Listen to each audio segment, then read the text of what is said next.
भारत में काम का भविष्य आखिर है क्या? क्या हमें ज्यादा घंटे काम करना चाहिए या फिर स्मार्ट तरीके से? देखिए, ये आज भारत की सबसे बड़ी बहसों में से एक है और इसके दोनों तरफ बहुत ही मजबूत तर्क हैं। तो चलिए इस पूरी बहस को समझने की कोशिश करते हैं। सबसे पहले जरा इस आंकड़े पर नजर डालिए। गैलप की 2024 की रिपोर्ट कहती है कि भारत में 86% कर्मचारी 86% ये महसूस करते हैं कि वो या तो जिंदगी से स्ट्रगल कर रहे हैं या फिर दुखी हैं। ये आंकड़ा असल में हमारे देश में फैले हुए बर्नआउट और स्ट्रेस की एक बहुत ही चिंताजनक तस्वीर दिखाता है। अब देखिए, एक तरफ तो ये बर्नआउट का आंकड़ा है और ठीक इसके उलट एक तर्क दिया जा रहा है कि देश की तरक्की के लिए सप्ताह में 70 घंटे काम करना जरूरी है। और बस यहीं से असली बहस शुरू हो जाती है। एक तरफ है कर्मचारियों की वेलबींग और दूसरी तरफ है देश के आर्थिक विकास की चाहत। क्या ये दोनों चीजें एक साथ हो सकती? तो चलिए इस बहस को थोड़ा और गहराई से समझने के लिए पहले भारत के आज के वर्किंग कल्चर को देखते हैं। और ये सिर्फ कही सुनी बातें नहीं हैं, ये हैं असलियत के आंकड़े। आईटी सेक्टर में लोग औसतन 50 घंटे से ज्यादा काम कर रहे हैं। करीब करीब आधे कर्मचारी हर रोज 9 घंटे से ज्यादा काम करते हैं और इसका सीधा असर उनकी मेंटल हेल्थ पर पड़ रहा है। 35% कर्मचारियों का कहना है कि उन्हें रोज काम पर गुस्सा आता है।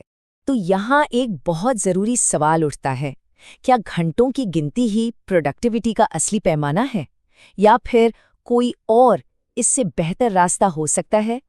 और यहीं से एक बिल्कुल अलग आइडिया सामने आता है और ये आइडिया है 4 दिनी यानी 4 डे वर्क वीक का। ये एक ऐसा मॉडल है जिसे पूरी दुनिया में आजमाया जा रहा है और जो काम करने के हमारे पुराने तौर तरीकों को सीधी चुनौती दे रहा है। तो आखिर ये 4 डे वीक है क्या? सिंपल शब्दों में कहें तो ये 100-80-100 के रूल पर चलता है। मतलब 100% सैलरी 80% टाइम में और बदले में उम्मीद है 100% प्रोडक्टिविटी की।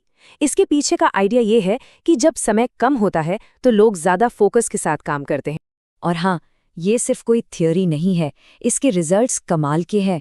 माइक्रोसॉफ्ट जापान ने इससे ट्राई किया और उनकी प्रोडक्टिविटी 40% बढ़ गई। न्यूजीलैंड में कर्मचारियों का स्ट्रेस 7% कम हुआ और जॉब सेटिस्फैक्शन 5% बढ़ गया। ये नतीजे साफ दिखाते हैं कि इस मॉडल में दम तो है, लेकिन जो मॉडल जापान या न्यूजीलैंड में हिट हो गया, क्या वो भारत में भी चल पाएगा? यहाँ की ज़मीनी हकीकत थोड़ी अलग है और इसे लागू करने में कई कानूनी और कल्चरल मतलब सांस्कृतिक रुकावटें हैं। देखिए, भारत में कई कानून हैं जो काम के घंटे तय करते हैं। जैसे फैक्ट्रीज एक्ट के तहत आप रोज 9 घंटे से ज्यादा काम नहीं करवा सकते। और कुछ इंडस्ट्रीज जैसे आईटी सपोर्ट या हेल्थ केयर, जहां 24 घंटे काम चलना जरूरी है, वहां तो इस मॉडल को लागू करना और भी मुश्किल हो जाता है। लेकिन सबसे बड़ी चुनौती कानूनों से भी ज्यादा हमारी सोच बदलने की है। हमें स्लॉगिंग वर्किंग की सोच यानी बस ऑफिस में घंटे गिनने वाली आदत से निकलकर स्मार्ट वर्किंग की तरफ जाना होगा, जहां काम के नतीजों पर, रिजल्ट्स पर फोकस हो। अब इस पूरी बहस को जो चीज सबसे ज्यादा हवा दे रही है वो है भारत का युवा वर्कफोर्स। उनकी प्राथमिकताएं, उनकी उम्मीदें पिछली पीढ़ियों से बहुत अलग हैं। ये चार्ट देखिए, एकदम साफ साफ दिखाता है कि कैसे जेनरेशन्स की प्राथमिकताएं बदल रही हैं। आज के युवा यानी जेन ज़ी और मिलेनियल्स के लिए इक्विटी और वर्क लाइफ बैलेंस सबसे जरूरी है। वहीं जेन एक्स पीढ़ी के लिए अच्छा मैनेजमेंट ज्यादा मायने रखता था। ये एक बहुत बड़ा बदलाव है और ये आंकड़ा ये तो इस बदलाव की पूरी कहानी कह देता है। माइकल पेज की एक रिपोर्ट बताती है कि लगभग आधे मतलब 49% कर्मचारी अपनी मेंटल और फिजिकल हेल्थ के लिए प्रमोशन तक को ना कहने के लिए तैयार हैं। मतलब साफ है, अब लोगों के लिए सफलता के मायने बदल रहे हैं। ये सिर्फ आंकड़े नहीं हैं, ये लोगों की असली फीलिंग्स हैं। एक एडटेक कंपनी के इस कर्मचारी की बात सुनिए। उनका कहना है कि एक एक्स्ट्रा छुट्टी का दिन मिलना ही उनके लिए अपनी कंपनी में टिके रहने का सबसे बड़ा कारण है। ये दिखाता है कि पर्सनल टाइम और काम के बीच का बैलेंस कितना जरूरी हो गया है। तो अब हम इस पूरी चर्चा के एक बहुत ही अहम मोड़ पर आ गए हैं। क्या ज्यादा घंटे काम करना ही प्रोडक्टिविटी का अकेला रास्ता है या फिर हमें इसे एक नए नजरिए से देखने की जरूरत है?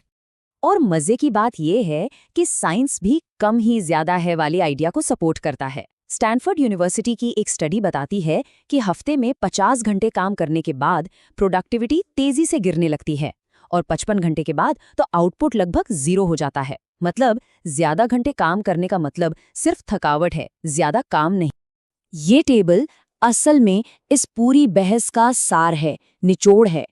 एक तरफ है ज्यादा घंटे वाली सोच जो सिर्फ मौजूदगी पर ध्यान देती है और जिसका नतीजा बर्नआउट होता है, और दूसरी तरफ है ज्यादा वैल्यू वाली सोच जो नतीजों पर फोकस करती है, लेकिन इसके लिए सोच में एक बड़ा बदलाव लाना जरूरी है।